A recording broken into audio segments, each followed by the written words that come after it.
On June 22, 1942, Herbert, a German tanker, wrote a letter to his parents in which he frankly told some details of his stay on the Eastern Front, what he saw and what he did in the war. Dear parents, exactly 1 year ago, at 3 o'clock in the morning, German guns broke the peace of this country. I remember very clearly that moment when swarms of German airplanes simultaneously buzzed over the entire Russian border. At that time, very many of us thought that this country could be conquered as easily as the others. In this we greatly miscalculated, and now we think with horror that we will have to spend a second war winter in this country. A few days ago, in the village where we lived, the hell happened. Suddenly we heard something crackling and burning at the edge of the village. It was the houses where our ammunition was stored. All the soldiers were immediately brought to their feet, and the rest of the houses were searched. The nearest part of the forest to us was traversed by patrols. All the civilians we huddled together in one pile. We learned that the perpetrators of the fire were partisans disguised in the uniforms of German soldiers. But we couldn't find them. Just as suddenly as they appeared, they disappeared again in these huge dense forests. For 3 weeks now we have been moving through these forests. Now a large number of soldiers have been sent to the rear of the German front to clear and conquer these forests. But the partisans avoid open fighting and keep slipping out of the ring we are trying to form around them.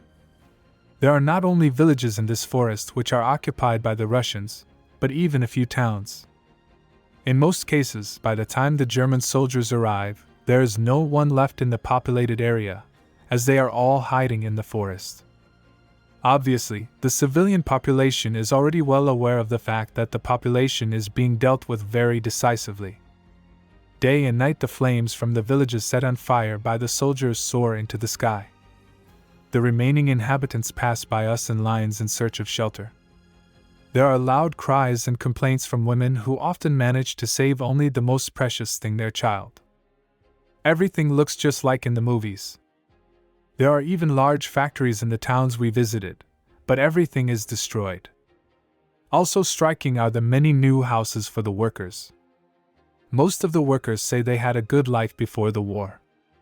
They had never known hunger like they are experiencing now. Almost everyone had his own cow, a good homestead, and his own house.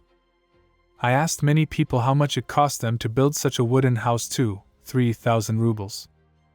All the buildings are large and spacious, unlike the dark and stuffy shacks of the old days. Everyone with an average monthly wage can buy such a house. On the second day of our forest trek we came to a village. Pigs, cows were running in the street. This was very handy for us, ravenous infantrymen. Each group immediately slaughtered a pig. In many cellars potatoes were preserved. Usually Russians beat the cattle before the soldiers come and bury them in the ground with their most valuable possessions. But this day we lived properly, for we knew that the next day we would have to starve thoroughly. In the afternoon I ate at least 1 kilogram of pork roast, and in the evening of the same day potatoes and 1.5 liters of milk, and soon after that bread and another one. The stomach handled all this after we had been starving for so long. But now we are in places that have been occupied by soldiers before us, and so everything edible here has long since been destroyed. No one wants to go back to our stronghold mainly because of hunger. I will now let you know what I am doing now. Since the beginning of the forest trek, I've been back on the wagon, as don't faint a coachman. I was not, of course, very resistant to this assignment. Where we are, we don't know exactly where we are. Maybe we are close to the front lines again.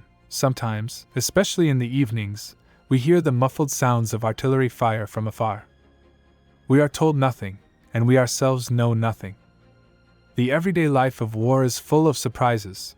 Today you can be happy with a quiet existence, and tomorrow you may find yourself in the most dangerous area.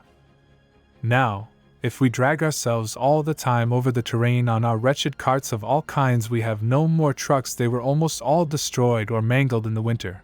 We will no longer be able to give the impression of people who are still capable of doing much. Yes, village wagons are the tragic end of our glorious tank division.